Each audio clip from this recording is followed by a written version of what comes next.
বাচ্চা মেয়েটি হঠাৎই শুনে ফেললো তার বাবা বলছেন ওকে আমি পছন্দ করি না, আমি ভাবছি একটা অনাথ আশ্রম থেকে মেয়ে দত্তক নেব যাতে ওর জায়গায় নতুন কেউ আসতে পারে।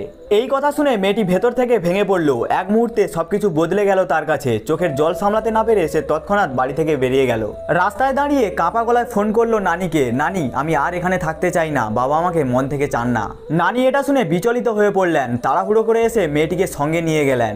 নানির মনে শুধু একটাই ভাবনা, তার বয়স এখন অনেক, হয়তো আর বেশি দিন মেয়েটির যত্ন নিতে পারবে না। তাই তিনি চাইলেন এমন একটা বাড়ি খুঁজে দিতে যেখানে মেয়েটির যত্ন হবে, ভালোবাসা পাবে আর কখনো একা লাগবে না। কিছুদিন পর নানি এক ধনী পরিবারের সঙ্গে দেখা করলেন। ওরা ছিলেন দেশের খুবই সম্মানিত ও সম্পদশালী মানুষ। তাদের নিজেদের কোনো সন্তান ছিল না, তাই তারা একটি মেয়ে দত্তক নিতে চাইছিলেন। যখন তারা মেয়েটিকে দেখলেন সঙ্গে সঙ্গেই ভালো লেগে গেল। মেয়েটিরও তাদের প্রতি একটা অদ্ভুত টান অনুভব হলো। নানির মনে শান্তি এলো। তিনি বুঝলেন এই পরিবারই ঠিক। তাই তিনি সিদ্ধান্ত নিলেন মেয়েটিকে তাদের কাছে দিয়ে দেবেন। মেয়েটিও রাজি হলো, তবে তার একটা ইচ্ছা ছিল। সে যেতে চায়, কিন্তু যাওয়ার আগে সে নিজের জন্মদিনটা যা 3 দিন পর বাবার সঙ্গে কাটাতে চায়। দত্তক নেওয়া বাবা মা বললেন ঠিক আছে, আমরা 3 দিন পরে সে তোমাকে নিয়ে যাব।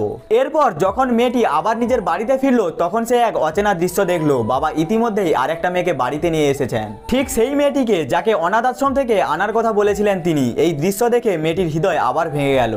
সে ভেবেছিল হয়তো বাবা মজা করছিলেন, কিন্তু আজ সব পরিষ্কার, বাবা সত্যিই অন্য কাউকে তার জায়গায় বসাতে চেয়েছিলেন।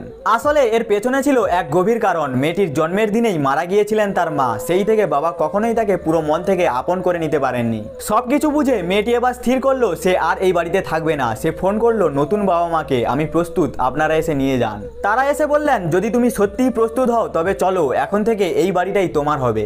মেয়েটি একবার শেষবারের মতো পেছনে তাকালো, তারপর মৃদু হেসে বলল এখানে আমি কখনোই আপন ছিলাম না, এবার নতুন করে শুরু করার সময়। এরপর গাড়িটা ধীরে ধীরে দূরে মিলিয়ে গেল, ফেলে গেল এক শূন্যতা, এক নিস্তব্ধ বিদায় আর এক মেয়ের নতুন জীবনের সূচনা।